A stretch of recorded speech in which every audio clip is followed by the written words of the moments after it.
everybody. This is Jackie Hoffmeister. This is my Module 4 AEP 855 Leadership Assignment. I live in Nebraska, and our standards are different for accreditation than Kansas standards. Not a lot. When I did some digging, it wasn't a lot, but I'm going to show you what. So there are two parts. Half of it over here on this side is teaching, learning, and serving. And then the other side over here is success, access, and support. Within each one of those frameworks, there are 3 different components that go along with it. When I was comparing them, I really found that they're very, very similar. I found different components that went along with each different little rubric that go along with the Kansas ones, with relationships and responsive culture and relevance and rigor. The differences that I found that were not included in the Nebraska accreditation model are the resources portion of the rigor rubric and the nutrition and wellness from the responsive culture rubric. Something else that I noticed that was different that was not included in the Kansas accreditation model is transitions and assessments. So I found that a lot of them, the bulk, were the same, but there were some that were different. So overall, judging our building when I worked with my new principal, for relationships, we kind of decided that overall our district is going to be in the transitioning score because we're working really hard to build those positive relationships and change that culture and that climate of our building. The rigor rubric, I think, is probably where the most part we've put a lot of emphasis onto in the last couple of years.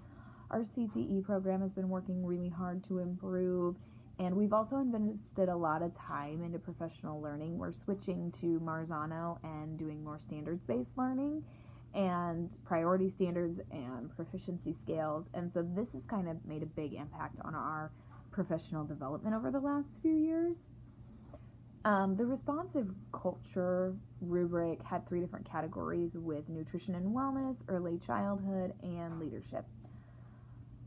I would say one of our biggest areas of struggle in our district is our nutrition and wellness program. Our lunch program has struggled, and I think just in general in that area we're kind of lacking. So that's kind of an area that we really need to improve. We kind of just scored that as an implementing level. There's some evidence there, but there's not a lot going on, and there's a lot of room for improvement. We have a pretty solid early childhood program, and so in that area, I would say that we're transitioning, and then our leadership is definitely transitioning.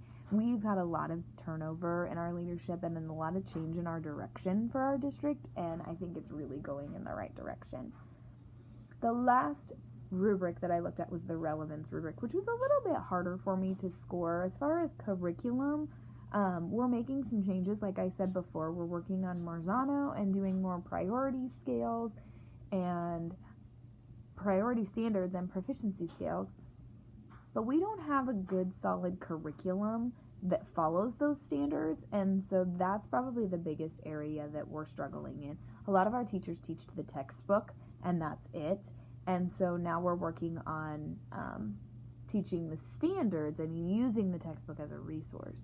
So we scored it at us at an implementing level on curriculum. Everything else, instruction, technology, and student engagement, that is also something that we've put a lot of emphasis on over the last few years. So those areas we kind of put at a transitioning level. When looking at the leadership style of my principal, she is just amazing. She's a breath of fresh air. She comes in without judgment, and she's got positive feedback. She has a couple different leadership styles. Charismatic is one of the ways that she works. She encourages others to get things done just because she's got such a great personality, and we really want to please her, and she's just so kind. She's also very great with communication, which goes along with charismatic leaders.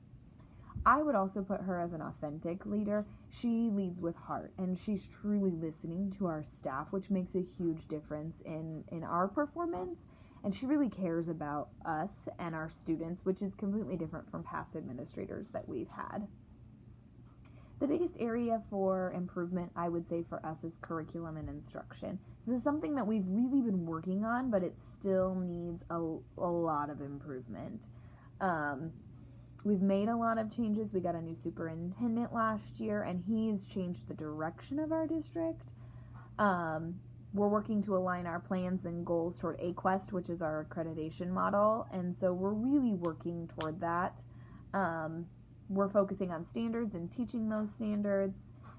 It's a time-consuming process, and it's a lengthy process, and so we're slowly working the process. We're on the road towards success.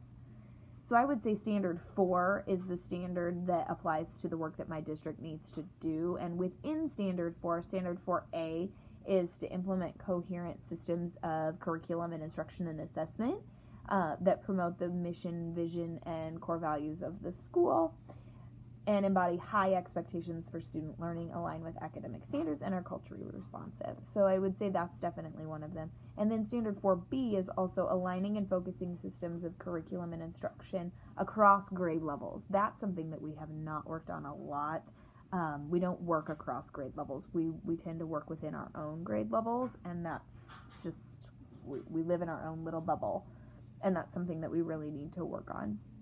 And then standard 4G is use assessment data appropriately and within technical limitations to monitor student progress and improve instruction. So not only giving those assessments, but using that data appropriately to monitor what we're doing, monitor the students' progress, and improve our instruction.